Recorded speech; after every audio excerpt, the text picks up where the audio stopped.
दर्शित कीजिए कि रूट दो एक अपरिमेय संख्या है। ये बोर्ड एग्जाम में आता है, 2 नंबर का क्वेश्चन है। तो यहाँ पर दिया हुआ है रूट दो एक अपरिमेय संख्या है। हम इसके विपरीत मानते हैं कि रूट दो क्या है, एक परिमेय संख्या है। इसके विपरीत जो भी क्वेश्चन कह रहे हैं ना, उसके विपरीत मानेंगे हम। तो लिखेंगे यहाँ पे, माना कि रूट दो एक परिमेय संख्या है। रूट दो एक परिमेय संख्या है। अब हम क्या करेंगे, इस परिमेय संख्या को a बटा बी या p बटा क्यू इसके रूप में लिखेंगे। यानी कि रूट जो परिमेय संख्या होती है वो a बटा बी के रूप की होती है। तो यहाँ लिखेंगे रूट दो बराबर a बट्टे में b लिख देंगे, ठीक है।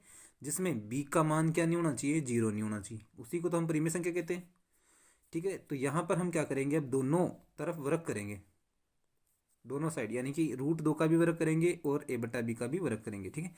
तो यहाँ पर रूट दो का वर्ग करेंगे तो यहाँ पर दो आ जाता है, और इसका करेंगे तो ये a स्क्वेयर बटे में बी स्क्वेयर आ जाएगा।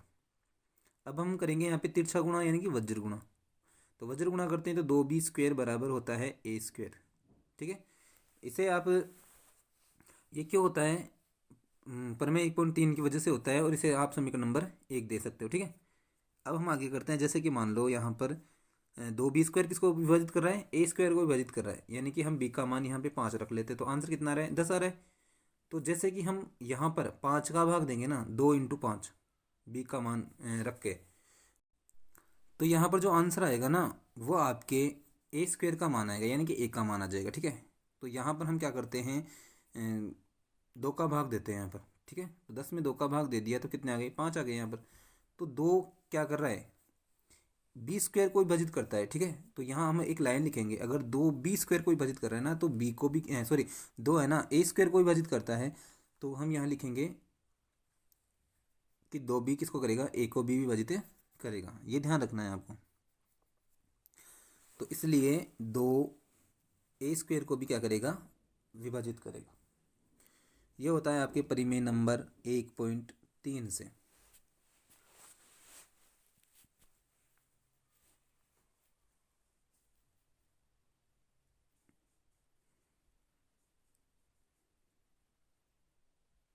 अब ये लाइनें आपको याद रखनी है भाई। जैसे दो ए स्क्वायर को विभाजित करता है तो दो ए को भी विभाजित करेगा। क्यों करेगा, प्रमेय 1.3 से।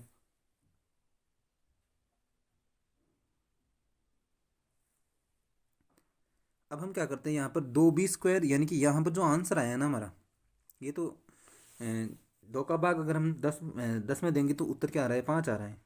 तो हमारा उत्तर क्या आएगा, यहाँ पर सी आएगा। यानी कि हम क्या करेंगे, दो का भाग अगर ए स्क्वायर में देंगे तो हमारा आंसर क्या आएगा, सी आएगा।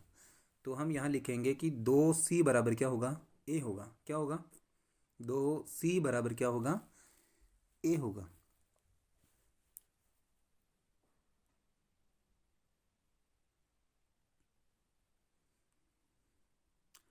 जैसे यहाँ पर हम 10 का स्क्वायर का भाग किसमें दे रहे हैं, 2 में, तो कितनी बार जाएगा यहाँ पर, 100 बार गया, 50 बार गया है ना।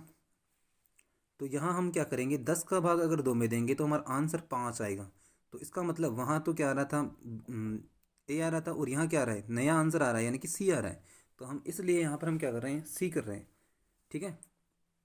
50 और 5 में अंतर है, इस वजह से हम क्या कर रहे हैं, दूसरा शेष पर, दूसरा भाग पर लिख रहे हैं। तो इस वजह से यहाँ पर क्या लिखा हमने, सी लिखा है।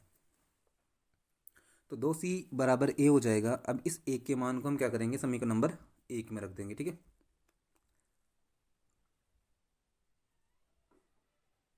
तो यहाँ रखेंगे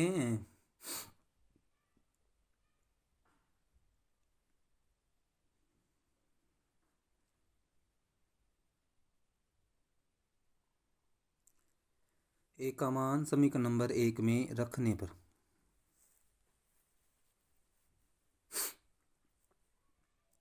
तो जहाँ पर ए है ना, वहाँ पर हम क्या रखेंगे, 2 और सी रखेंगे। तो यहाँ हो जाएगा दो बी स्क्वेयर बराबर,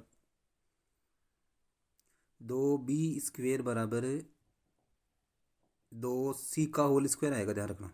क्योंकि यहाँ ए पर स्क्वायर है, तो दो सी का होल स्क्वायर आएगा। क्या यार, अरे एक मिनट रुको, हाँ, होल स्क्वायर। अब ध्यान देना, यहाँ पर दो कितनी बार हो रहा है, 2 सी × 2 सी बराबर 4 सी हो गया। तो यहाँ दो से क्या कर जाएंगे, दो कट जाएंगे। यहाँ पे इस दो से ये दो कट जाएगा। तो बी स्क्वेयर बराबर क्या बचेगा, यहाँ पर 2 सी स्क्वेयर बचेगा, ठीक है। अब यहाँ पर इसको ऐसे लिखो या ऐसे लिखो, 2c² बराबर b², ऐसे भी लिख सकते हो, एक ही बात है।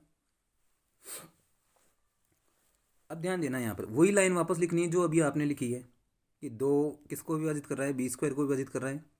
जैसे पहले एक ये एक को कर रहा था, इसी प्रकार हम यहाँ लिखेंगे कि 2 b² को विभाजित करता है, विभाजित करता है।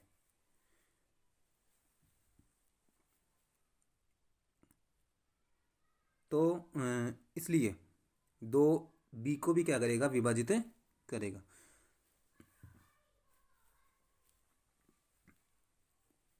समीकरण नंबर प्रमेय नंबर 1.3 कर सकते हो आप यहाँ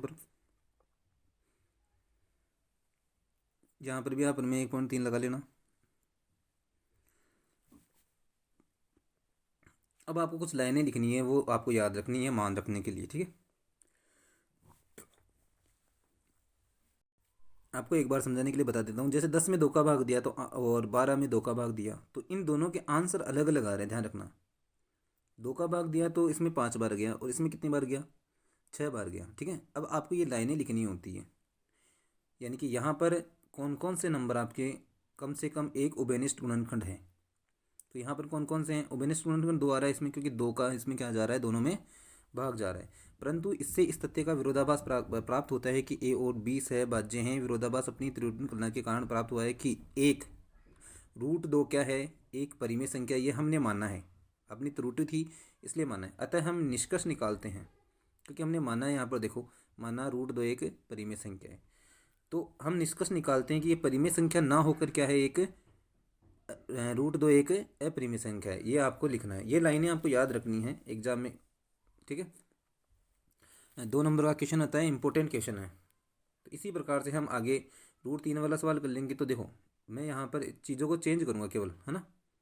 तो यहाँ √3 एक परिमेय संख्या है, तो यहाँ पर आपको क्या लगाना पड़ेगा, जगह जगह चीज़ें तो वही काम में आएगी, आपकी लाइनें भी वही काम में आएगी, बट आपको नंबर अलग लगाने हैं बस। यहाँ √3 लगा दिया, यहाँ √3 लगा दिया और यहाँ 3 लगा दिया, ठीक है। ये 3 आ जाएगा और ये 3 a² को विभाजित करेगा, 3 a को भी विभाजित करेगा, तो यहाँ पर भी 3 आ जाएगा। जहाँ जहाँ नंबर है ना वहाँ वहाँ 3 आ जाएगा। अब यहाँ थोड़ा सा ध्यान देना है, यहाँ पर 3 आ जाएगा और यहाँ पर 3c आ जाएंगे, ठीक है। तो यहाँ पर हो जाएगा 3 × 3c, 3 से 3 कट जाएगा, ठीक है। तो आपको बस केवल नंबर चेंज करने हैं, तो ये आपका हो जाएगा, ठीक है। अब इसके अंदर रखना है, तो इसमें 3 गुणनखंड आ जाएंगे और √3 एक अपरिमेय संख्या थी और √3 एक अपरिमेय संख्या हो जाएगी, ठीक है। इस प्रकार से आपको इन क्वेश्चनों को सोल्व करना है। जहाँ जहाँ जो नंबर है ना उसको केवल चेंज करना है। डेफिनेशन आपको एक की ही याद रखनी है, जैसे √2 की याद कर ली तो √3 आ जाए, चाहे √5 आ जाए, चाहे √6 आ जाए, है ना। आपको थोड़ा सा चेंज करना पड़ेगा। अब √5 के अंदर देख लेते तो यहाँ पर हम केवल 5 लगाएंगे, यहाँ पर 5 लगा देंगे और यहाँ पर 5 लगा देंगे, ठीक है। और यहाँ पर 5 लगा देंगे तो इसका उभयनिष्ठ गुणनखंड क्या हो जाएगा, 5 हो जाएगा। यहाँ पर 5 लगा देंगे, ठीक है। अब यहाँ थोड़ा सा चेंज करना है बस, यहाँ 5c² करना है और यहाँ पर 5c² बराबर b² हो जाएगा। तो यहाँ पर b², ये 5 हो जाएगा। अब यहाँ पर आपके 5 लिख देना है उभयनिष्ठ गुणनखंड, और √5 एक परिमेय संख्या है, तो निष्कर्ष निकालने के बाद में ये क्या हो जाएगी,